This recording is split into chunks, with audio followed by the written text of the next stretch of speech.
Here, please go ahead. Okay, so my question is about democracy. After the collapse of the Soviet Union in 1991, many countries adopted multi-party system. And the United States played a great role in this. But at the same time, the United States has caused misery to different countries, like to many people in the world.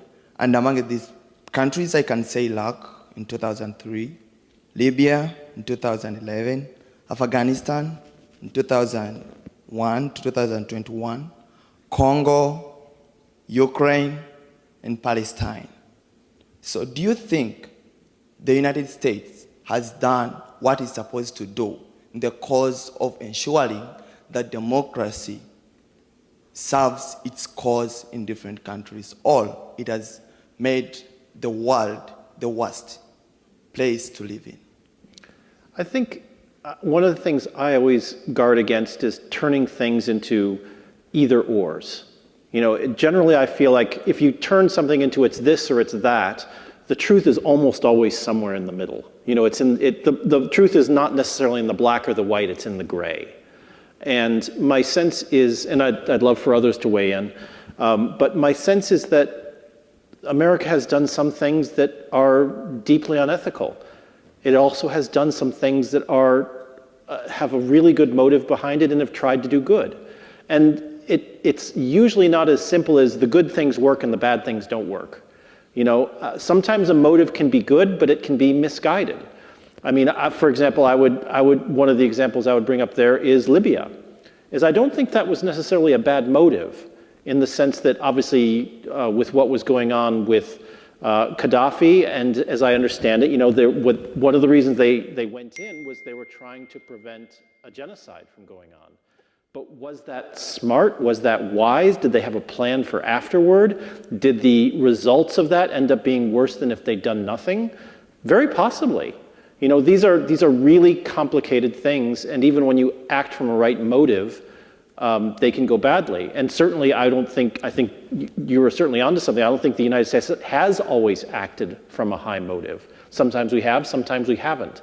But I think it makes sense to look deeply into these things and recognize they're very complicated, and that the answer is going to be some of both. It's not just the United States has made the world worse, it's been awful. It's not that the United States is a shining light and everything it's done has been lovely. I think there's elements of both, and I think it makes sense in a place like a college like this is a great time to dive into that, to really struggle with foreign policy is hard. And foreign policy is often about imposing your values on other people. Can you really have altruistic foreign policy, or is foreign policy really about just serving yourself? And that's a tough question, and I think America has done both, is my sense. But other thoughts? I mean, it's a really important question today, and one that's really important to the conversation, because I think in a lot of ways, in America, we're having that conversation in a way that we never did before. You know, I think in the past, Americans just said, America is great, everything that we've done is great, but I think there's more space for that conversation and those questions you're asking. Yeah, most definitely. I mean, what we're taught is like the fundamental role of a journalist is to hold power to account, right? And as a storyteller and being able to give voice to these opinions, these perspectives, you actually bring these lived realities to light. We can, as journalists, be able to tell the stories of people who are directly affected by all these conflicts, and how it can, you know, send reverberations, intergenerational trauma down descendants of the line.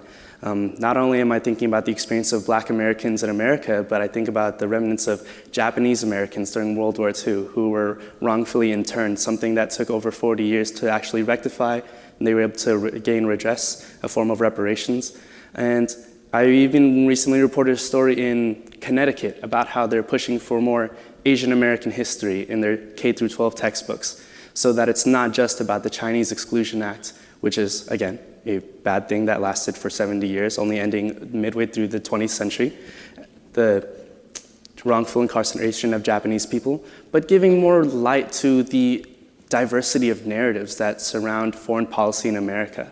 You know, the Vietnam War alone too, so many stories have come out of there. But I feel like the interactions that America has had are being constantly reckoned with by its descendants here who are citizens, myself included. As a Filipino American, the US has been involved in my country since ships rolled in 1898. And now we're still dealing with narratives of American exceptionalism for people who have, Filipino immigrants and descendants who have been here for generations now. But through the power of storytelling, by being able to have these conversations, which are so delicate, so precious, but at the same time so necessary, I thank you for the question, because these are the questions we should be asking ourselves, that I find we are asking ourselves in the daily, to make sure that, history is fair, that it gives voice to all people involved. The Winston Churchill quote of, "History is written by the victors." It should also be inclusive of those who fall between the margins of those lines too, because those people are still affected by all those policies decades and generations later. So I thank you for the question, because it's so important to how we understand our work and our role in it, in highlighting diverse perspectives just like yours. And when I picked you up from the hotel today, you're reading books about these things as we speak. Oh, so yeah. Something that's really interesting to you and something you really want to dive into. You can see why we hired this guy.